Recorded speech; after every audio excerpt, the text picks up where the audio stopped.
All right, welcome to the FA40 podcast. I'm your host, Josh Proch, and today we're going to be doing another Q&A with you. We've been getting some good questions in here, and we want to take some time and address these so that, not just the person that's asking them of us while we're on the floor gets the answer, but so that everybody that we work with, all of our listeners, or basically our whole community can benefit from these questions. So today we're going to have three different questions here, and these are actually some questions that come up pretty often. So I think this will be pretty helpful for a lot of people. So question number one is, I have a vacation coming up. How should I keep up with my workouts? What should I do? And there's some different thoughts on this. And I have different varying thoughts on this. Personally, for myself, I typically take that week off, and I don't really worry about doing any exercise or anything like that. I'm looking at that vacation week just as a time to let my body fully recover and, get back into it when I get back home, in a week or 10 days time. For other people that, if they stop for a week, they may lead to them falling off, or they just feel better being active. We can still use this time to do some things, but I like different body weight stuff, maybe using a band and stuff like that. So it's not necessarily pounding on the weights. If you do want to do some weights, we can definitely go with some shorter workouts, maybe doing some compound movements, some different things like that. Compound movements, we'd be looking at things like a squat and press with dumbbells.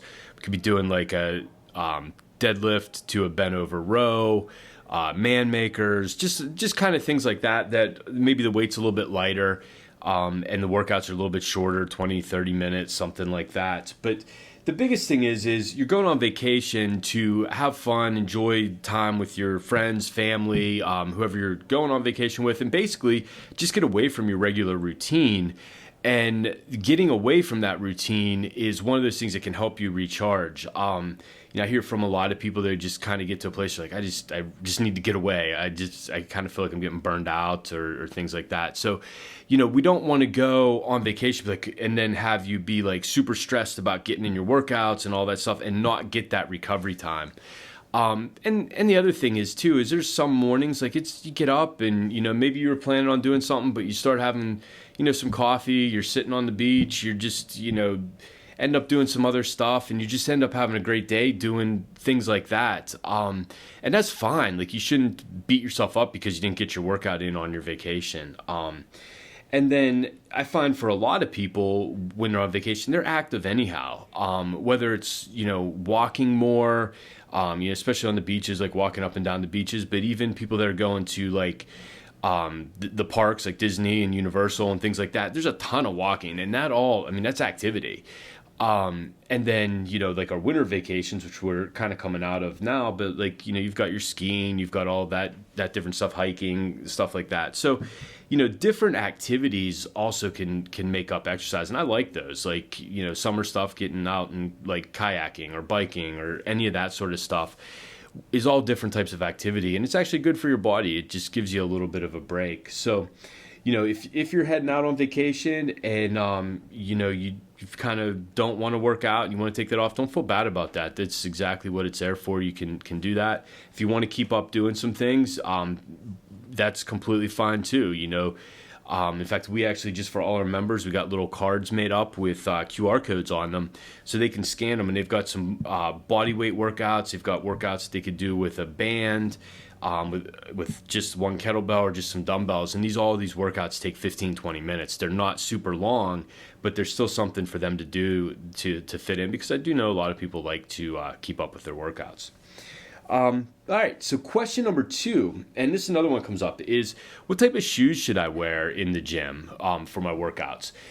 And this here is a lot of people that I see, they have running shoes on, and there's nothing wrong with that, but we typically recommend some type of cross trainer. And the reason for that is they provide a little bit more lateral support to the foot, and where when you look at a running shoe, it's very cushioned on the bottom, and it's made for that reason, to cushion the foot as the heel strikes and then rolls onto the toe as we're running. But the side to side, there's not much support there. So when we're lifting, we're doing things like squatting and deadlifting, things like that, there's a little bit of push coming out on the side of the foot there. And if we have that shoe that's constructed a little bit more to give you some support there, that helps support the foot. Also on things like lateral lunges, any jumping, lateral jumping, things like that. By having that lateral support in the way the shoe's constructed, that helps hold the foot a little bit tighter there. It helps protect the ankle a little bit and things like that. The other thing too is with lifting is we don't want a super high heel on that shoe, or toe drop is what you'll sometimes hear it. And there's different, they measure these in millimeters and things like that. So a flat shoe is actually better, or a shoe that doesn't have as steep of a toe drop to it, or high as a heel. Couldn't say that there. You want that flatter there. So things like I don't see these quite, they're not as popular anymore, but like Nike Shox and things like that heel was up, that actually puts a little bit more pressure onto the knees and things like that. So that flat shoe doesn't, keeps that foot flat, and there's a little bit less pressure into the knees there with that. So the cross trainers that I like, there's the New Balance ones are pretty good. I'm not a fan of their Minimus shoes. They're almost too flat, too flimsy for me, that I don't really like them, but I do know some people that do like them. Also, the Nike Metcons are really popular. A lot of our members wear those. The Noble shoes are another ones that are really popular with a lot of our members. So those are kind of my three recommendations. The Nike cross trainers, or the Nike Metcons, the New Balance cross trainers, and then the Noble shoes. So those are something you can check out if you're thinking about getting some new shoes here anytime soon. And then question number 3 is, what should I eat before a workout?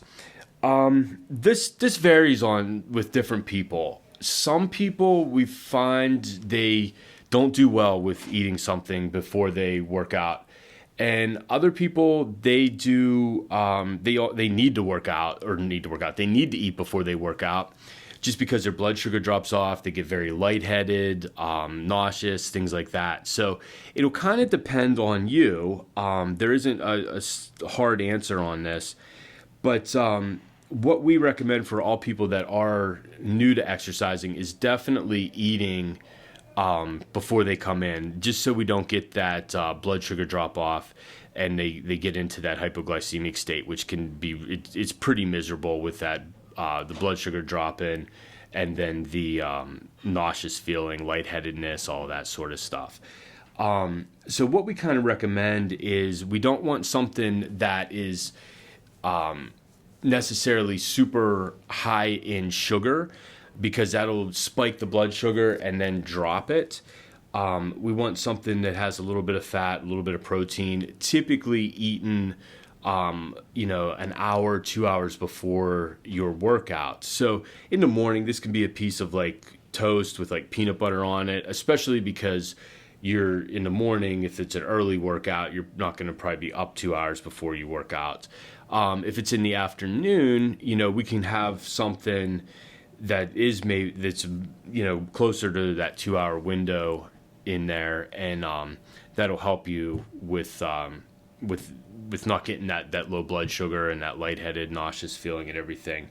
But there are people, like first thing in the morning, they do great working out on an empty stomach, and that we're completely fine with that. But more so, if you're going to be working out after work, like in the afternoon, you definitely want to get something that is a little bit higher in protein, a little bit higher in fat content, but also does have some carbs there. We just don't want it just to be all carbs is the main thing. So keep that in mind, give some different things to try there, and see what you feel and do best with. So again, if you guys are enjoying these, share this with your friends, family, anybody that you think might be interested. We'd love to have them joining us and listening to what we have to say. So hope you enjoyed it, and I'll talk to you guys next week. Thank you for listening to this episode. If you enjoyed it, be sure to subscribe to our podcast on Apple Podcasts and rate and review us.